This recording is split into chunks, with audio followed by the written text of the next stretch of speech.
तो भाई कैसे हो आप लोग।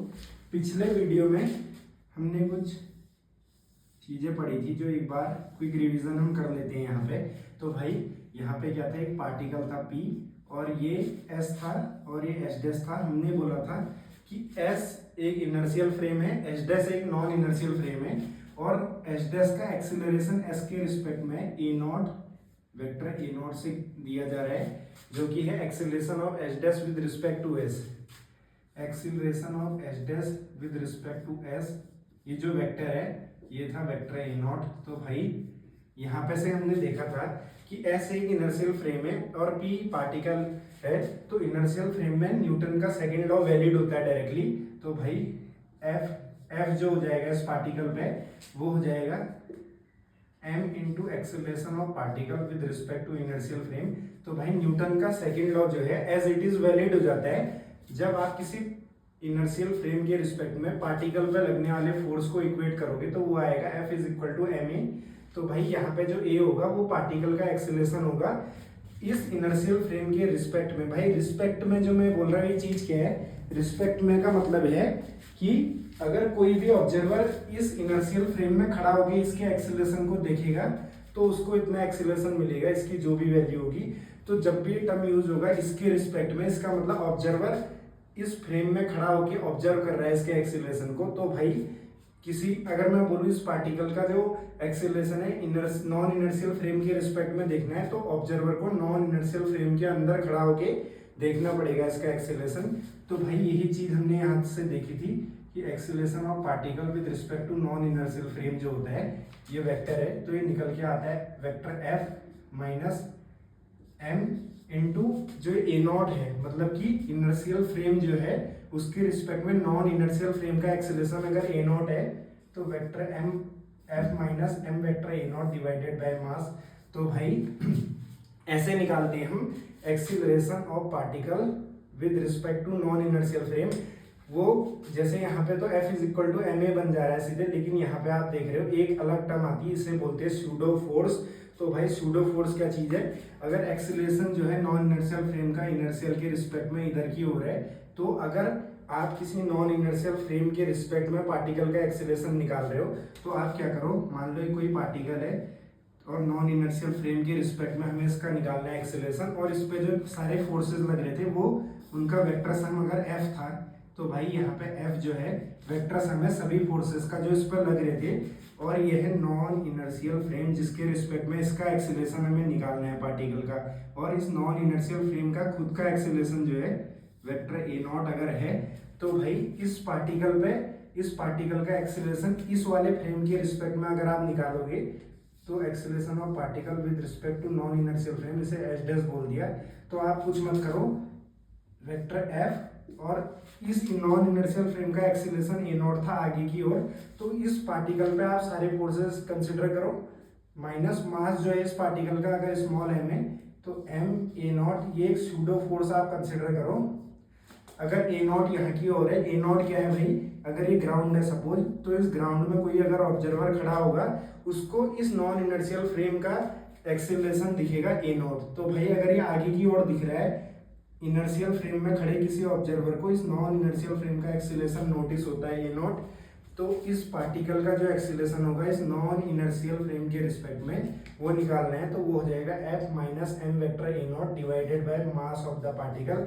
तो भाई सूडो फोर्स में हमेशा जिस पार्टिकल का एक्सीलरेशन आप निकाल रहे हो नॉन इनर्शियल फ्रेम में उसका मास आता है ऊपर भी नीचे भी, और इसको बोलते हैं सूडो फोर्स क्योंकि इस पार्टिकल पे ये फोर्स हम कंसिडर कर रहे हैं और यहाँ से इसका एक्सीलरेशन आपको मिलेगा। तो भाई ये चीज है, और ध्यान रखना है कभी भी अगर आपको बोला गया with respect to this frame, इसका मतलब जो भी ऑब्जेक्ट या जो भी पार्टिकल है उस फ्रेम में खड़े होके कोई ऑब्जर्वर उसके मोशन को देखेगा तो उसको इसका एक्सीलरेशन इतना नजर आएगा। अगर एच डैश वाले नॉन इनर्शियल फ्रेम में यह है एच डैश, तो इस नॉन इनर्शियल फ्रेम में अगर कोई ऑब्जर्वर खड़ा होगा तो उसको एक्सीलरेशन ऑफ पार्टिकल दिखेगा इतना, जिसकी वैल्यू ऐसे होगी।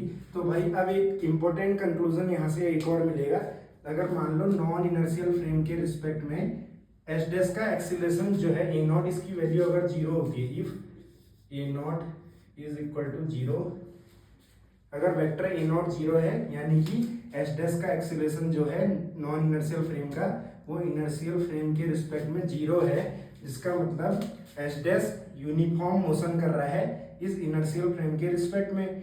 इसका मतलब क्या हुआ, अगर एक्सीलरेशन 0 हो जाएगा एच डैश का इनर्शियल फ्रेम के रिस्पेक्ट में, इसका मतलब ये हुआ कि एच डैश कांस्टेंट वेलोसिटी से मूव कर रहा है इनर्शियल फ्रेम के रिस्पेक्ट में। अगर कांस्टेंट वेलोसिटी से मूव करता है उसे हम बोलते हैं यूनिफॉर्म मोशन।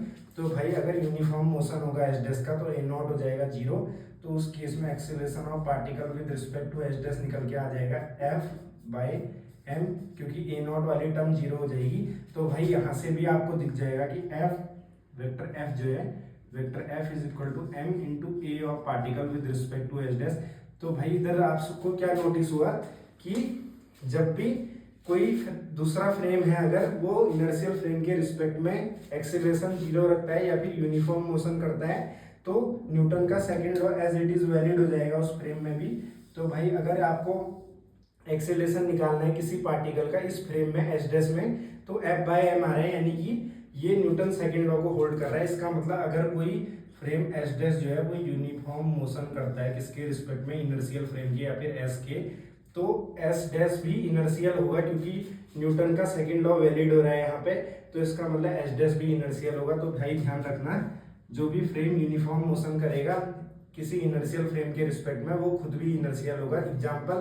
एग्जाम्पल देखो, अगर ये अर्थ है और कोई मान लो एरोप्लेन जा रहा है, इसके रिस्पेक्ट में अर्थ के रिस्पेक्ट में कांस्टेंट उसकी वेलोसिटी कांस्टेंट है।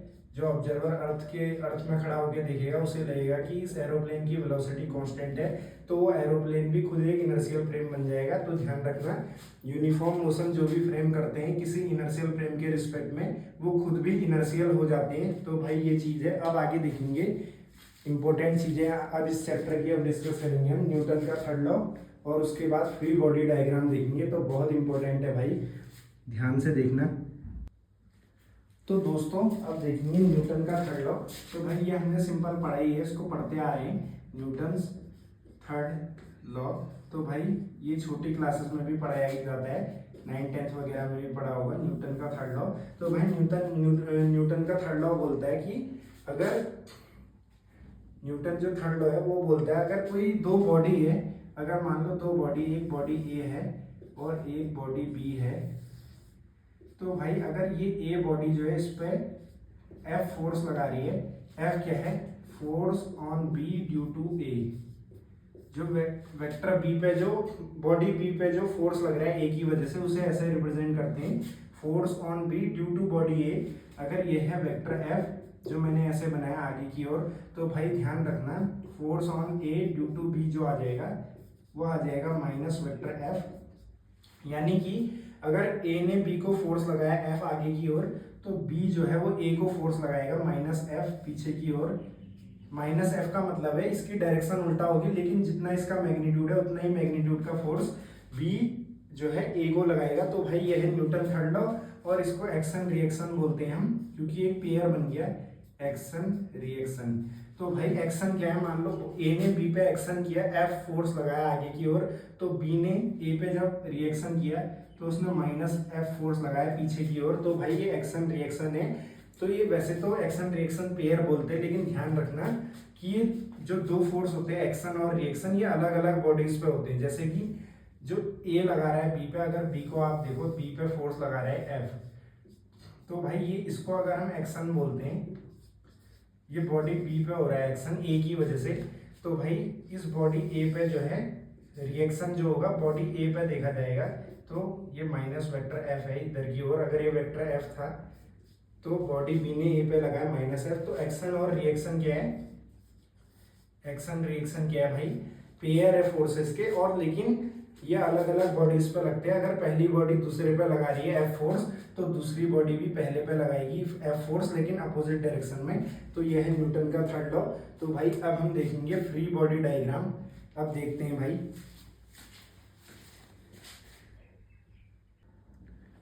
तो दोस्तों अब देखेंगे हम फ्री बॉडी डायग्राम। तो भाई फ्री बॉडी डायग्राम क्या होता है इसको देखते हैं। तो दोस्तों अगर मान लो ये कोई सरफेस है, ये कोई सरफेस है इस पे एक मास हमने रखा हुआ है स्मॉल m। तो भाई ये एक ऑब्जेक्ट है जिसका मास है स्मॉल m, इसको रखा हुआ है सरफेस के ऊपर। तो भाई फ्री बॉडी डायग्राम क्या है? फ्री बॉडी डायग्राम मतलब अभी ये सरफेस है, इसके ऊपर एक मास रखा है। तो अगर आपको इस ऑब्जेक्ट पे सारे फोर्सेस देखने क्या क्या आ रहे हैं, उसके लिए हम बनाते हैं फ्री बॉडी डायग्राम। तो भाई फ्री बॉडी डायग्राम बनाना है तो किसी भी ऑब्जेक्ट को सिंगल आप बनाओ, और जो बाकी ऑब्जेक्ट्स थे उनको मत बनाओ। जैसे स्मॉल m इसका मास है इस ऑब्जेक्ट का, इस सरफेस पे रखा था।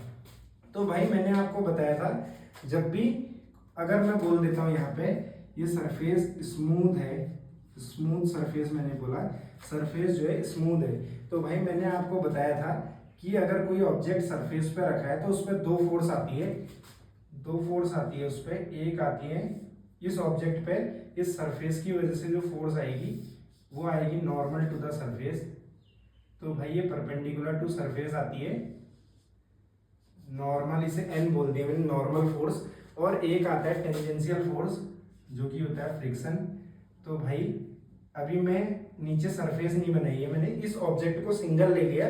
तो फ्री बॉडी डायग्राम क्या होता है? सिंपली इस ऑब्जेक्ट पे आने वाले सभी फोर्सेस को दिखाएगा, और आप सराउंडिंग इसकी जो भी थी उसको हटा दो, केवल ऑब्जेक्ट को कंसिडर करो सिंगली, या फिर जिसको आपने सिस्टम माना है। तो भाई मैंने अपने इस ऑब्जेक्ट को सिस्टम मान लिया, इसको सिस्टम मान लिया ऑब्जेक्ट को खाली। तो मैंने खाली ऑब्जेक्ट को लिया है बस, और सरफेस को नहीं लिया। तो भाई ध्यान रखना, एक तो सरफेस की वजह से इस पर आएगी नॉर्मल रिएक्शन, एक आएगा फ्रिक्शन फोर्स। और ये स्मूथ का मतलब होता है कि फ्रिक्शन जीरो या फ्रिक्शन लेस बोलते हैं स्मूथ को। तो भाई ये फोर्स ऑफ फ्रिक्शन जो है जीरो हो जाएगा। और एक तो नॉर्मल इस पर सरफेस की वजह से आ गई, एक इसका खुद का वेट है जिससे अर्थ इसे अट्रैक्ट कर रही होगी mg। तो भाई दो ही फोर्सेस इस पर रहे यहाँ पे। तो इस ऑब्जेक्ट का फ्री बॉडी डायग्राम जो है ऐसे बन गया है। अगर इसका मास m है तो इस पर एक नॉर्मल रिएक्शन आ रही है, एक mg अर्थ की वजह से, जो अर्थ ने खींचा है इसको, इसका वेट जो है mg is equal to w, इसका जो वेट है। तो भाई ये दो फोर्सेस इस पे आ रहे, और ये टेबल पे रखा हुआ है। अगर ये रखा हुआ है तो इसका मतलब ये दोनों फोर्स बराबर होगी। इसको अभी डिस्कस करेंगे। तो यहाँ से निकल के आ जाएगा normal reaction is equal to w। और ये नॉर्मल रिएक्शन किसकी वजह से आ रहा है भाई? ये नॉर्मल रिएक्शन जो है इस सरफेस की वजह से आ रहा है, इस मास पे। तो अगर आप सरफेस का फ्री बॉडी डायग्राम बनाओगे तो भाई कुछ नहीं करना है, सिंपल देखो, जो मास था उस पर सरफेस ने अगर फोर्स लगाया n, नॉर्मल रिएक्शन जो हमने ऊपर की ओर दिया है इस मास पे, अगर ये मास पे सरफेस फोर्स लगा रहा है ऊपर की ओर n, तो भाई न्यूटन का थर्ड लॉ क्या होता है? Action reaction. इस सरफेस ने इस मास पे एक्शन किया है n, तो मास रिएक्शन करेगा, उसका भी वैल्यू n ही होगा लेकिन डाउनवर्ड होगा। तो भाई ये है सरफेस का फ्री बॉडी डायग्राम। यहाँ पे हमने सरफेस लिया है, तो इस सरफेस पे केवल एक फोर्स आ रही है n, और अगर जो है फ्रिक्शन फोर्स यहाँ पे जीरो है उसे कंसिडर नहीं करना है। तो भाई इसको हम देखेंगे बाद में, फ्रिक्शन होता है इसकी डिटेल में जाएंगे, पर आप इतना जान लो अभी इस सरफेस का फ्री बॉडी डायग्राम है, इस पे एक ही फोर्स आ रही है n, और मास का फ्री बॉडी डायग्राम ये है। तो भाई इस फ्री बॉडी डायग्राम में हम कई चीजें और देखेंगे, तो उसके लिए अगली वीडियो में मैं बताऊंगा। तो सिंपली फ्री बॉडी डायग्राम क्या होता है? कोई भी बॉडी है उसके जो भी सराउंडिंग में चीजें हैं, जैसे इस मास के साथ ये सरफेस था, तो आप बॉडी को फ्री कर दो, मतलब कि उसको खाली सिंगल लो आइसोलेटेड वे में, और उस पर जितने फोर्सेस एक्ट कर रहे हैं वो सब दिखा दो। तो ये जो डायग्राम बना है इसको हम बोलते हैं फ्री बॉडी डायग्राम या फिर FBD। तो भाई ये होता है फ्री बॉडी डायग्राम। किसी भी ऑब्जेक्ट को आप क्या करो, आइसोलेट करो और उसका डायग्राम बना दो, जितने फोर्सेस लग रहे हैं उस पर सराउंडिंग की वजह से, या जितने उस पर फोर्सेस आ रहे हैं सब दिखा दो। तो इसे बोलते हैं फ्री बॉडी डायग्राम। अब एक केस और लेता हूं मैं यहाँ पे, तो भाई फिर आपको समझ आ जाएगा। तो दोस्तों यहाँ पे एक मैंने सिस्टम लिया है, इसमें क्या है, यहाँ पे एक वॉल है, इसमें स्ट्रिंग को फिक्स कर रखा है इस पॉइंट पे, और स्ट्रिंग का दूसरा एंड कनेक्टेड है इस मास से, और इस मास को पुल किया जा रहा है F4 से, हॉरिजॉन्टल फोर्स एक F आ रहा है आगे की ओर इस मास पे, और ये स्ट्रिंग लगी है, स्ट्रिंग से जुड़ा हुआ है ये मास। तो भाई ये जो है, ये क्वेश्चन की मदद से हम देख लेते हैं, इसमें कॉन्सेप्ट इक्विलिब्रियम भी हम देख लेंगे। इक्विलिब्रियम क्या होता है? तो ये कह रहा है find the angle of string with vertical. तो भाई ये कह रहा है ये जो वर्टिकल से एंगल बना रहा है थीटा ये स्ट्रिंग, ये एंगल बताओ। अगर ये मास जो है यहाँ पे रुका हुआ है यानी कि ये होल्ड हो गया है, एक फोर्स यहाँ को लग रहा है, स्ट्रिंग से कनेक्टेड है और इसका मास m है, तो ये कह रहा है कि ये जो ऑब्जेक्ट है यहाँ पर रुक गया है मतलब स्टेबल हो गया है। तो आप एंगल बताओ स्ट्रिंग का वर्टिकल से क्या होगा। तो भाई एक चीज आप समझना, इस मास का हम फ्री बॉडी डायग्राम बनाएंगे। तो भाई फ्री बॉडी डायग्राम क्या होगा इस मास का, ये एक मास है स्मॉल m, तो इसको आइसोलेट कर दो पहले तो, फिर इस पे जितने फोर्स लग रहे हैं वो आप दिखा दो। तो भाई एक फोर्स यहाँ को लग रहा है इस पे F, एक ये मास है अगर तो खुद का वेट इसका होगा कुछ, तो mg इसका वेट होगा डाउनवर्ड्स, और स्ट्रिंग से ये कनेक्टेड है। तो भाई मैंने पिछली वीडियो में आपको बताया था स्ट्रिंग जो है खाली पुल कर सकती है, पुश नहीं कर सकती। तो मान लिया मैंने कि अगर ये वर्टिकल है और यहाँ पे स्ट्रिंग कनेक्टेड है ऐसे करके, तो स्ट्रिंग इस पे एक फोर्स लगाएगी। ये स्ट्रिंग नहीं है, ये मैं फोर्स दिखा रहा हूँ क्योंकि जब फ्री बॉडी डायग्राम बनाते हैं तो और बॉडीज को हम नहीं दिखाते हैं, खाली उनकी वजह से जो फोर्सेज आ रहे हैं, जिस ऑब्जेक्ट का फ्री बॉडी डायग्राम आप बनाओगे उस पर आने वाले सारे फोर्सेस को दिखाते हैं। तो स्ट्रिंग की वजह से इस पर एक टेंशन आएगा टी, क्योंकि स्ट्रिंग खाली पुल कर सकता है, पुश नहीं कर सकता। तो मैंने माना कि स्ट्रिंग इस पर टेंशन लगा रहा है टी, और इसका एंगल जो है वर्टिकल से इस स्टेबल पोजिशन में थीटा है। तो भाई यहाँ पे एक कॉन्सेप्ट मैं आपको बता देता हूँ, इक्विलिब्रियम। इक्विलिब्रियम, तो भाई इक्विलिब्रियम क्या बोलता है कि अगर किसी ऑब्जेक्ट पे लगने वाले सभी फोर्सेस का, अगर मान लो कई सारे फोर्स लग रहे हैं किसी बॉडी पे, F1 F2 F3 और मान लो कई सारे लग रहे हैं, n फोर्सेस लग रहे हैं, तो अगर इन सारे फोर्सेस का वेक्टर सम 0 आ जाए तो भाई हम बोलेंगे कि जो बॉडी है जिस पे फोर्सेस लग रहे हैं वो बॉडी इक्विलिब्रियम में है। सारे फोर्सेस जो इस पर लग रहे हैं अगर उनका वेक्टर सम 0 आ जाए तो हम बोलेंगे कि बॉडी इक्विलिब्रियम में है। तो भाई ये मास इक्विलिब्रियम में है क्योंकि ये हिल नहीं रहा है, बिल्कुल स्टेबल हो गया है। यहाँ पे इन तीन फोर्सेस के अंडर में ये स्टेबल हो गया है, तो ये इक्विलिब्रियम में है। तो भाई इक्विलिब्रियम में अगर होगा तो नेट फोर्स 0 होगा। यानी कि आप क्या करो, जैसे एक प्लेन बन गया है, यहाँ पे एक प्लेनर केस है, इस पे जो भी फोर्सेस लग रहे हैं तीनों इस बोर्ड के प्लेन में आ जाएंगे। तो एक प्लेन में खाली 2 डायरेक्शन होती है, तो आपको इन तीनों फोर्सेस का रिजल्टेंट 0 बनाना है। तो भाई आप क्या करो, सिंपल, एक ले लो x डायरेक्शन, एक ले लो y डायरेक्शन। ज्यादातर क्वेश्चन हम जो भी करेंगे सब इसी तरह से करेंगे। तो जितने x डायरेक्शन में फोर्सेस आ रहे हैं सिग्मा वेक्टर fx वो आप 0 कर दो, x डायरेक्शन के सारे फोर्सेस का रिजल्टेंट 0 होगा। सिमिलरली सिग्मा fy जो है y डायरेक्शन में लगने वाले सारे फोर्सेस का रिजल्टेंट 0 होगा। तो भाई ये 2 कंडीशन आ गई। अगर कोई z डायरेक्शन होती, यहाँ पे तो नहीं है, तो उसमें भी इन केस अगर होता z डायरेक्शन, तो z डायरेक्शन में लगने वाले सारे फोर्सेस का सम भी 0 आ जाता। अगर कोई बॉडी इक्विलिब्रियम में है तो उस पर जितने फोर्सेस लग रहे हैं उनका रिजल्टेंट 0 आएगा। तो भाई इसका फ्री बॉडी डायग्राम ये बना दिया हुआ है और एंगल पूछ रहा है जो थीटा है। तो अब देखते हैं इसको सॉल्व करते हैं आगे। तो दोस्तों फ्री बॉडी डायग्राम क्या होता है, किसी भी बॉडी पे जितने सराउंडिंग के वजह से जितने फोर्सेस हैं खाली बॉडी को लेना है और उन फोर्सेस को दिखा देना है, तो वो होता है फ्री बॉडी डायग्राम। और जिस ऑब्जेक्ट को हम अपना सिस्टम मान रहे हैं उसके अलावा किसी ऑब्जेक्ट को नहीं लेना है और सारे फोर्सेस इस पे जो लग रहे हैं वो सब दिखाने हैं। तो भाई इस पे 3 फोर्सेस आ रहे थे, एक टेंशन, एक जो हॉरिजॉन्टल फोर्स उस पर अप्लाई किया था F, और इसका वेट। तो भाई मैंने आपको बताया ये ऑब्जेक्ट इक्विलिब्रियम में है, इसका मतलब ये अभी कोई भी ऑब्जेक्ट अगर रेस्ट पे है उस पर कुछ फोर्सेस लग रहे हैं तो इसका मतलब वो इक्विलिब्रियम में होगा। अगर वो रुका हुआ है तो उन फोर्सेस की वजह से बैलेंस हो गया है। तो भाई ये कंडीशन थी इस मास की। तो मैंने आपको बताया इक्विलिब्रियम की condition sigma vector fx is equal to 0, यानी कि x डायरेक्शन में आने वाले सभी फोर्सेस का सम 0 है। तो मान लो ये मेरी x डायरेक्शन है और ये है y डायरेक्शन।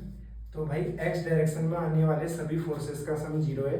तो अब देखते हैं इस मास पे कैसे फोर्सेस आ रहे हैं। एक तो x डायरेक्शन में लग रहा है F, ये मैं आपको दिखा रहा हूँ लेकिन इतना लंबा चौड़ा प्रक्रिया नहीं करना होता, सिंपल सॉल्व कर देना होता है। तो भाई लेकिन मैं आपको बता रहा हूँ कि अभी सिग्मा fx 0 बना रहा हूँ, तो खाली x डायरेक्शन के फोर्स अगर मैं दिखाऊं इस बॉडी पे, तो एक तो F लग रहा है, mg तो वर्टिकल है, इसको नहीं लेंगे सिग्मा fx में, और जो टेंशन है इसका एंगल इस लाइन से थीटा है, तो इसका साइन कंपोनेंट यहाँ को आएगा टी साइन थीटा। तो भाई यहाँ पे उस पर एक फोर्स लग रहा है टी साइन थीटा। अगर इस टेंशन का जो एंगल है इस लाइन से थीटा है तो इधर हो जाएगा टी साइन थीटा, इधर हो जाएगा टी कॉस थीटा, दोनों फोर्स बराबर हो जाएंगे इनके मैग्नीट्यूड, तभी ये बॉडी बैलेंस रहेगी। ये कैसे भाई, अगर मान लो कोई एक बॉडी है इस पे इधर से 4 न्यूटन फोर्स लग रहा है, इधर से 5 न्यूटन, तो तभी मूव कर जाएगी। अगर इसको बैलेंस में रहना है तो ये फोर्स भी 4 न्यूटन होना चाहिए। तो सिमिलरली यहाँ पे दोनों बराबर हो जाएंगे, t sine theta is equal to f. ये पहली इक्वेशन आ गई। तो भाई ये मैंने आपको समझाने के लिए किया था, लेकिन आप इसी डायग्राम पे सॉल्व कर सकते हो, इतना आप देख लोगे।